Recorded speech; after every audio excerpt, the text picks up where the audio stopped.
ഖത്തറിൽ ചൂട് കനക്കുന്നു. സുരക്ഷാ മാർഗനിർദ്ദേശങ്ങൾ പുറപ്പെടുവിച്ച് ഖത്തർ പൊതുജനാരോഗ്യ മന്ത്രാലയവും തൊഴിൽ മന്ത്രാലയവും രംഗത്ത്.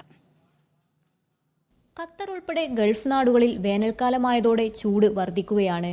ഖത്തർ കാലാവസ്ഥാ കേന്ദ്രത്തിന്റെ റിപ്പോർട്ട് പ്രകാരം 43 ഡിഗ്രി വരെ അന്തരീക്ഷ താപനില ഉയർന്നുകഴിഞ്ഞു. ചൂട് കൂടി വരവെ ആവശ്യമായ മുൻകരുതൽ പാലിക്കണമെന്ന് ഖത്തർ പൊതുജനാരോഗ്യ മന്ത്രാലയവും തൊഴിൽ മന്ത്രാലയവും പൊതുജനങ്ങളോട് ആവശ്യപ്പെട്ടു. ഇതു സംബന്ധിച്ച് സുരക്ഷാ നടപടികൾ അധികൃതർ നിർദ്ദേശിച്ചു. വിദേശങ്ങളിൽ നിന്ന് മടങ്ങിയെത്തുന്നവരും അവധി കഴിഞ്ഞ് ജോലിയിൽ പ്രവേശിക്കുന്നവരും ഇനിയുള്ള ദിനങ്ങളിൽ കാലാവസ്ഥയുമായി പൊരുത്തപ്പെടുന്നതിന് 20% എന്ന നിർദ്ദേശം പാലിക്കണമെന്ന് മന്ത്രാലയങ്ങൾ അറിയിച്ചു. ചൂടിൽ ജോലി ചെയ്യുന്നത് ശീലമാകുന്നതുവരെ തൊഴിൽ ദൈർഘ്യത്തിന്റെ 20% കൂടുതൽ കനത്ത ചൂടിൽ ജോലിയെടുക്കരുതെന്നാണ് നിർദ്ദേശം. വേനൽക്കാലത്തെ രോഗങ്ങൾ തടയുന്നതിന് തൊഴിലിടങ്ങളിൽ സംവിധാനങ്ങൾ ഉറപ്പുവരുത്തണമെന്നും മന്ത്രാലയങ്ങൾ നിർദ്ദേശിച്ചു. Media 1 Doha.